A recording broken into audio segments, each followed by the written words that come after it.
हाय नमस्कार, मी अतिशा लाड. राजश्री मराठी शोबजमध्ये तुम्हा सगळ्यांचं स्वागत आहे. अबीर गुलाल ही मालिका कलर्स मराठीवर लवकरच आपल्या भेटीला येते आणि या मालिकेत ग्लॅमरस आणि आपल्या सगळ्यांचा आवडीचा चेहरा झळकतो आहे.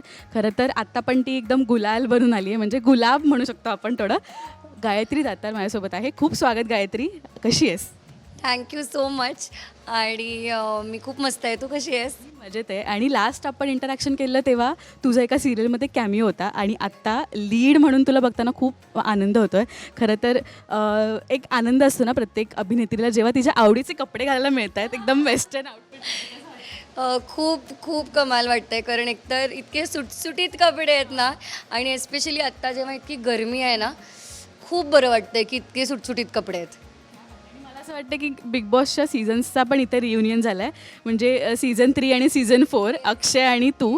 कसं वाटतं? आणि आत्ता पण अनाऊन्समेंट झाली बिग बॉसचं 5वं सीझन येतं आहे, एक फुल ऑन. तुमच्या सगळ्यांचे कमेंट्स पण बघितल्या, सगळे म्हणजे असं कमेंट्समध्ये पण रियुनियन झालं असं वाटतं. हो, खरं आहे. म्हणजे तू म्हणलीस तसं, अक्षय सीझन 4मध्ये होता, मी 3मध्ये होते. त्याच्यामुळे आमच्या बिग बॉसबद्दल चर्चा चालूच असतात तिथे. आणि सीझन 5चा प्रोमो बघितला, काय कमाल धमाल प्रोमो आहे. आणि नवीन होस्ट, लय भारी होस्ट अनाऊन्स झाला आहे आणि खूप भारी वाटते. म्हणजे महेश मांजरेकर सर छानच होते, पण रितेश देशमुख एक वेगळीच एनर्जी आणणार आहे असं वाटतं आहे मला. रिसेंटली न्यूज बघितली की सुबोध सर पण एका मालिकेत एंट्री घेतात आणि सायमल्टेनियसली तुझीही मालिका येते. म्हणजे एका मालिकेतून तुम्ही प्रेक्षकांच्या भेटीला गेलात आणि आता तुम्ही दोघंही टेलिव्हिजनवर कमबॅक तसाच पॉवरफुल करताय. कसं होतं हे सगळं? आणि जेव्हा तुला विचारलं गेलं या मालिकेसाठी, काय एक रिॲक्शन होती आणि पहिलं कोणाला सांगितलं होतंस घरी? आणि ही न्यूज खरं तर लीड म्हणून विचारण्यात येणं ही खूप मोठी गोष्ट. सुबोध दादाची पण मालिका ह्याच साधारण दरम्यान यावी. परत एक कोइन्सिडन्स आमच्या आयुष्यात होतच असतो, तसंच झालं आहे. पण मस्त मी बघितला त्यांचाही प्रोमो, खूप छान वाटतो आहे. जेव्हा ही मालिकेचा मला पहिला फोन आला कलर्सकडून, त्याच्यानंतर मी स्टोरी ऐकली आणि मला खूपच आवडलं हे कॅरेक्टर.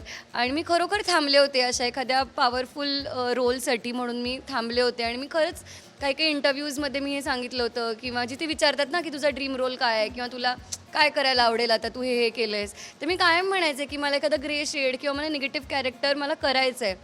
आणि तसंच मे बी स्वामी कृपेने मला फोन आला.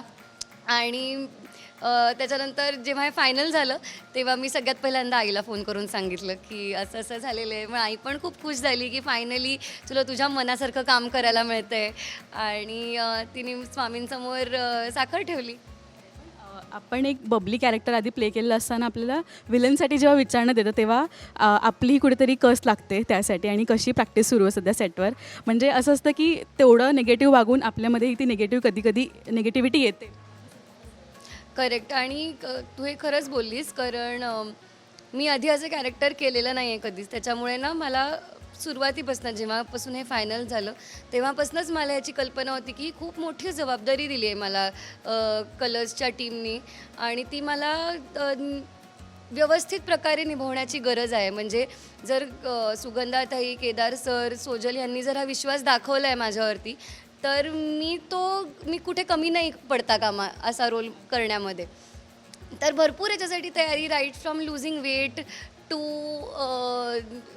Right from losing weight to काय म्हणतात, शुभ्राबद्दल एक लिहून काढणं, टू कन्व्हिन्स माय सेल्फ की जर मला कन्व्हिन्स असेल शुभ्रा तरच लोकांना ती खरी वाटणार आहे ना, जर मलाच नसेल वाटत तर नाही वाटणार ऑन स्क्रीन.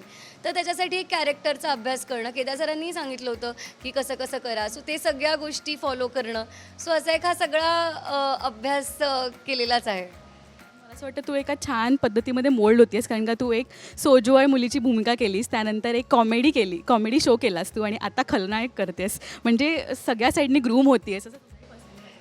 हो, खरंच. म्हणजे आणि माझा मुद्दाच हे वेगवेगळं ट्राय करण्यामागचा होता, कारण हा होता की माझ्याकडे काही फॉर्मल एज्युकेशन नाही ॲक्टिंगमधलं. तर मला कसं कळणार की मला काय जमतं आहे, काय आवडतं आहे, काय नाही आवडतं आहे. तो हे सगळं कळण्यासाठी मला हे वेगवेगळं ट्राय करून बघायचं होतं. आणि त्यातलाच हा एक चॅलेंज ॲक्सेप्टेड आहे शुभ्राचा. प्रोमोज खूप उत्तम दिसत आहेत सोशल मीडियावर. आणि बिग बॉसमध्ये तुझ्या भाचीलाही आम्ही पाहिलं होतं, ती पण आता मोठी झाली असणार आणि ती पण जेव्हा तुला बघते काय तर तो माझा भाचा होता वेदांग नावाचा आणि ते खूप पिल्लू होतं म्हणजे काही काही महिन्यांचा होता तो तेव्हा तो आला होता आणि तो आता ओळखतो आत्तो आत्या असं करून ओरडतो टी व्हीवर दिसलं की आता तो 3 वर्षाचा होईल. सो बिग बॉसमध्ये पण मला खूप कौतुक वाटलं होतं एवढंसं ते बाळ आणि तेव्हा तर क्वारंटाईन वगैरे होता ना त्याच्यामुळे आत नव्हते येऊ शकत.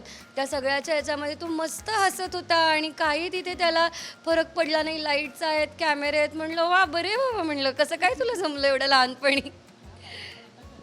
खूप मस्त वाटते प्रोमो आणि खरं तर आहे ना एक बोलतात ना एक प्लस पॉईंट असतो की कंटिन्युटी म्हणून बऱ्याचदा असं होतं की नेलपेंट नाही लावू शकत पण आता तू मनमर्जी काही खरंय खरंय खरंय अगदीच म्हणजे कंटिन्युटी म्हणून सुद्धा आणि मेन म्हणजे ह्या कॅरेक्टरला ना स्कोप आहे सगळं करण्याचा की छान छान नेल्स करून घ्यायचे एक्सपेरिमेंट करू शकते वेगवेगळे.